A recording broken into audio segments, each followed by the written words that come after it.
Good job. This one's awesome. Cheers.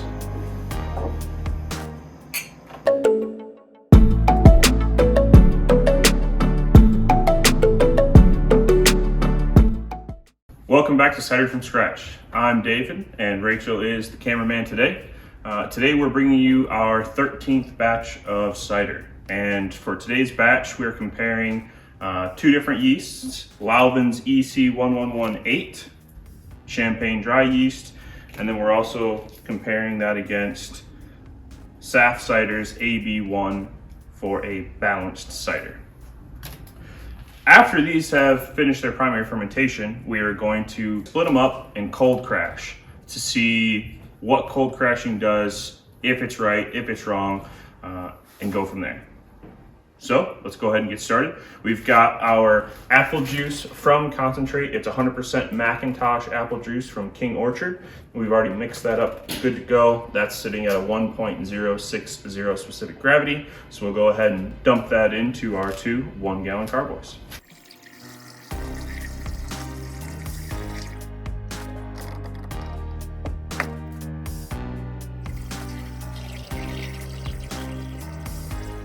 We've got our yeasts both hydrating here with our Go Firm yeast nutrient. We're going to give that a few more minutes and then we will pitch the yeast in each one.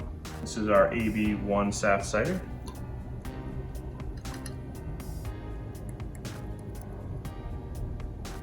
Usually takes anywhere from an hour to 12 hours for the yeast to start activating.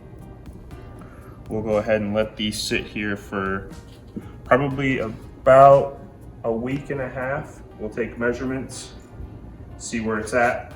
We're hoping to pause right around 1.020 specific gravity, and then split them up, cold crash half of each one.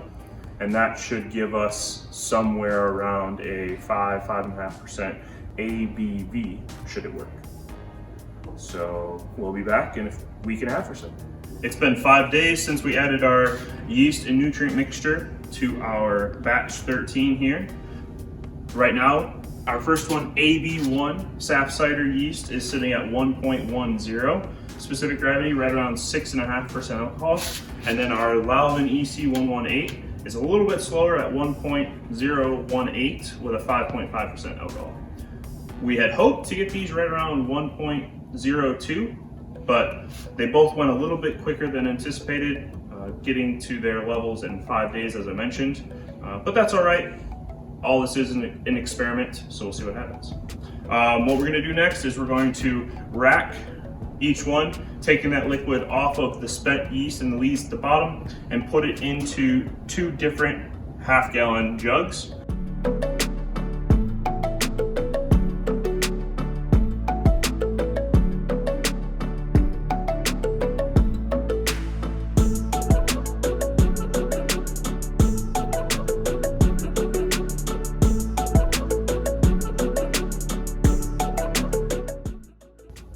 All right, these are all set to go. We're gonna let these two sit in the refrigerator for 4 days, these two sit in the refrigerator for 7 days.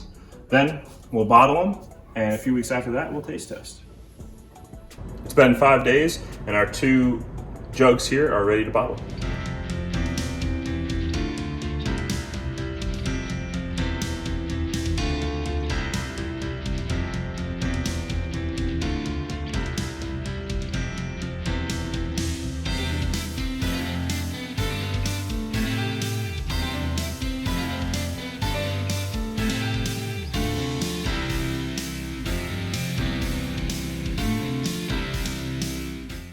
We should have just over 48 ounces of liquid in this jug, so we're gonna add 16 grams of corn sugar for bottle priming.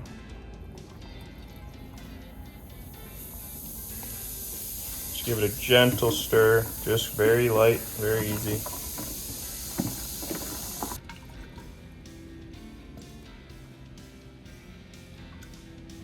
.008.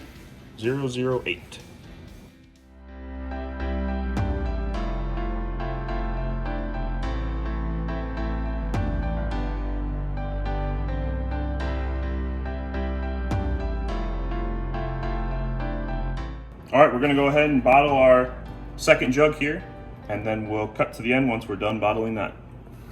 All right, we finished bottling today. Unfortunately, we finished with 6 bottles, 3 each instead of 8 total. No big deal. It's not the end of the world. We just have a little less cider in this batch. But one thing we did want to note, we're going to place these all into our garbage bag that has a cardboard box inside, because cold crashing can be dangerous. To our knowledge, we haven't stopped fermentation in these. We've only paused it. So to take that extra step, extra precaution, we'll be putting them in that box in the bag, just in case we get bottle bumps. For the 7-day cold crash version, we are just going to show you the hydrometer readings of those liquids. So here we have the 7-day AB1. That one is sitting at 1.012. Now we'll try our 7-day cold crash with the Lalvin EC1118 yeast. 1.022. All the bottles for batch 13 are good to go in our cardboard box covered in a garbage bag. We're gonna wait for those to condition for about 3 weeks, maybe 4 weeks, and then we'll check back in and taste test them for you guys. So see you then. We've been bottle conditioning batch 13 for 5 weeks now, and we're ready to taste test. But before we do that, we want to do like a consumer announcement / warning. Cold crashing can be dangerous if you don't do it right, if you don't protect the bottles, if they get too warm, too cold, etc., etc. We did this very controlled. The bottles were in boxes, the boxes were in garbage bags, to make sure in case we did see a bottle bomb, it was protected and didn't cause a big mess or cause any damage or glass to fly anywhere. So if you are going to do something like this, be very, very, very careful. This is our first time doing it, so we'll see what happens. And just as a reminder, like cold crashing is, you're not getting rid of anything, you're just putting it in dormant, and that's why it's dangerous. We didn't kill the yeast by any means, and the yeast did not complete their process of eating all the sugars. So what happened was they went to sleep. We took the juice off of the dead yeast or the dormant yeast and then put it into the bottles. Okay, cool. All right. So we got 2 different yeasts. We got our EC118 Lalvin champagne yeast, and then we've got our AB1 traditional SafCider yeast. One at 5 days, 7 days, 5 days, 7 days. Yep, so as we said, this is our first time doing a cold crashing. We weren't sure how many days you need to cold crash it for, so we tested for a 5-day cold crash as well as a 7-day cold crash for both yeasts. Awesome. Let's do it. I'm ready just in case. Oh yeah, in case we have any explosions. So let's taste test our EC1118 Lalvin 5-day crash. This one's sitting at 1.20 specific gravity, a 5.3% ABV. Wow, that's like the perfect amount of carbonation. If you haven't seen our last video, batch 12, overcarbonated. So it's good to see that even with cold crashing, these aren't overcarbonated. Yep.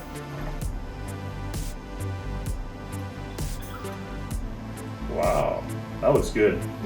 I'm actually really excited. Smells good. Smells like a Mactintosh apple.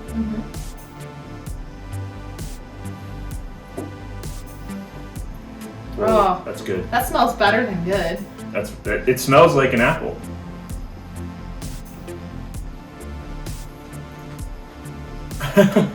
It's really good. Oh, sorry. All right. Let me try some more. Perfect carbonation. It is.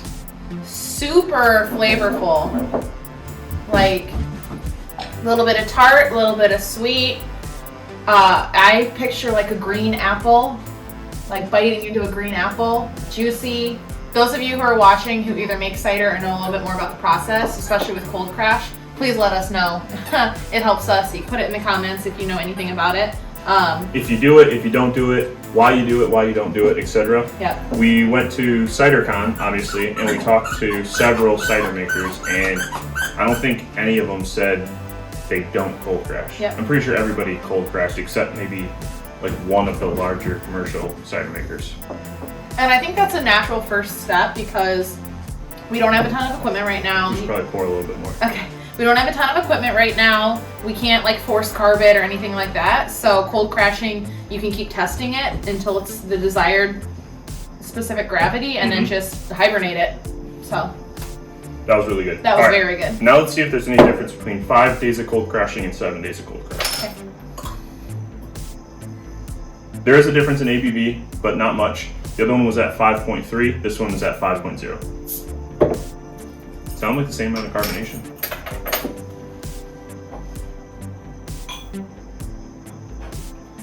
Looks perfect. It's just as good. The only, for some reason, maybe this one has a little bit more carbonation because it had more residual sugar. Okay. Tastes a little bit, yeah, just a little bit more effervescence. But I would say the first one was better. Me too. But this one doesn't taste bad by any means. No. It's just a little bit, maybe overcarbonated, just a smidge. It's good.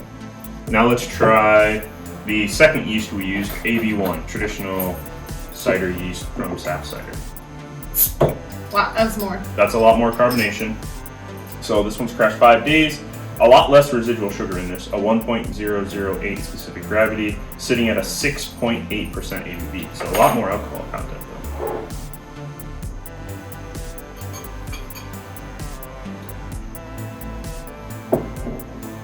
I'm gonna try this one first. Smells good, not as much apple smell.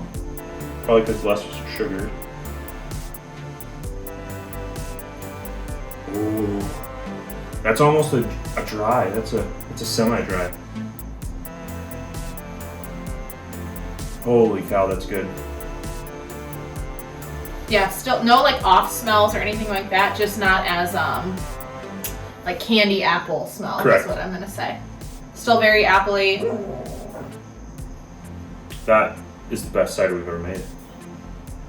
I like dry though, so if you like sweet, maybe not. That's a semi-dry. I think that's a semi-dry. I wonder if it fermented a little bit more in the bottle, so it has a little bit less residual sugar as well. What I'm doing is, so in CiderCon, obviously, we took the taste testing class, and you're supposed to let it sit on your tongue and like kind of swish it around and let it touch all the different parts of your tongue. So that's what I'm trying to do. That's why it's taking a little bit longer to talk about it. Very, very good. I think this is a little bit more tart than this. Yep. I would agree. But that's because there's less sugar. Mm-hmm. That's why it's a higher ABV. Mm-hmm. Yeah. Well, what do you think between the Lalvin that you just tried and the AB1? Which one do you like better? This one. Really? Yeah. If we're to do a single variety for Mactintosh, it'd have to be a sweeter. sweet. Yep, but also very good. Very good. All three of them are good. That's so good. Just for after. Just for good measure. Thank you. Yep. All right, so same one, SafCider AB1, 7 days, cold crashed. Wow. Wow. I thought for sure one of these would explode.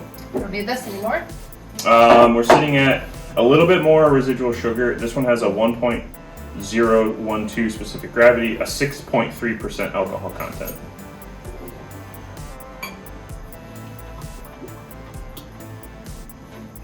I'm gonna take a nap. I can smell more apple in this. Oh. That doesn't have much carbonation at all. How strange. Yeah. Interesting. I was not expecting that at all. Maybe the yeast wasn't strong enough after a 7-day cold crash. It's pretty good. It's You know how sometimes I say with higher alcohol ciders, I get not necessarily an aftertaste, but towards the end of the taste. like the burn. You get that Kind alcohol-y of, burn. but it doesn't like burn like whiskey or something. It's just got a weird taste towards the end that if you didn't tell me the ABV on this, I would probably assume this was actually lower than this one, right? Correct, yeah. I would have said this one's higher because I get that weird taste towards the end that just tells me it's a lot of alcohol, and that's like a big no-no for me. This is the my least favorite of the four. And it doesn't help with carbonation, but I pick up the weird slight aftertaste of high alcohol in this one. It might somehow be masked in the other one between the carbonation and the fermentation. Like I said, this one felt like a lot of fermentation happened in the bottle, maybe. I don't know. But I agree, this one is definitely the worst out of the four, but this one is by no means bad. No. I need the carbonation. That's what makes me like cider. Yep. It's the carbonation in it. But this is drinkable by all means. Oh yeah, we've made plenty of worse ciders. Like, luckily batches 12, 13, and on, we're really honing in on, you know, very specific in what we want our batches to do, very specific in how we're differing them. We've now messed around with different yeasts. We've done different juices, obviously. We're trying to cold crash, and now we're doing like when to stop it at specific gravity. So I think we're honing in. This one's my favorite. Yeah. Thank you guys for tuning in this week. If you're already a subscriber, thank you so much. If you're not yet, please consider subscribing. It helps us grow our channel, and especially if you like content like this, it helps us out greatly. So thank you guys so much for watching, and we will see you next week. See you next week, and remember, always follow your dreams. Good job. This one's awesome. Cheers.